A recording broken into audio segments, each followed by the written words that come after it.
up sa inyo at magandang araw na rin.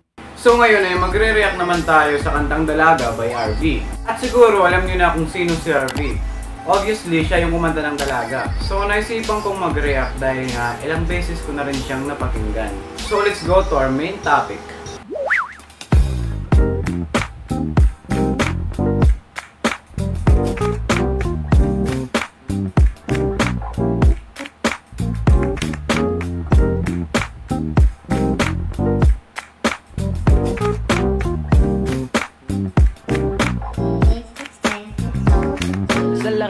Lansangan, madami kang madadaanan. Dapat diretso ang tingin, huwag kakaliwat kanan. Hindi ba kapaniwala sa tangi mong kagandahan? Nung una kang makita, muntik na akong mapulunan. Ang aking matang sa dilim, di nakakakita. Ilusyon lamang pala na ikaw ay makakasama. Mag-ingat sa paligid, baka ikaw na ang makarma. Samudong walang tumataas, lahat bumababa. Ang lubi, gumapos, ikaw lang ang tatapos. Isa't tabi upuan sa buhay, makaaraos. Nasayang na lamang, walang paalam. Tinulak ng sarili ka, mali ang naranasan. Iniwan ang nakaraan na parang panaginip ng nilisan ng mga problema at sarili pinakinggan. Hindi naging hadang mga balakid na nasa daan hanggang magpursige hanggang malaman ng katotohanan. Ang pinaka maganda na dalaga sa aking mata, ikaw na ang pinaka maganda na dalaga sa aking mata.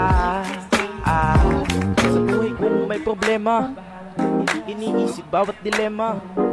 Huwag magpakain sa mga sarili na problema. Kalimutan at ating sundin mga tulong ni mama. Palagian ng pag-iti kahit di na masaya. Si Cupido mapaglaro at pinanakon sa kanya. At ang aking dalangan ay sana sumukan niya. Mga dalangin ko na sana ikaw ay masaya.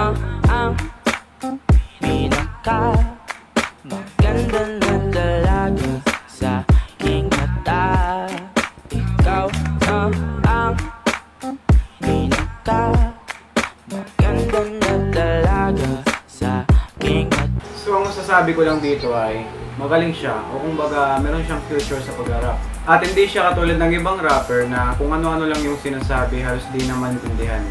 At ayun, dito ko na ito tatapusin. Like and subscribe. Peace.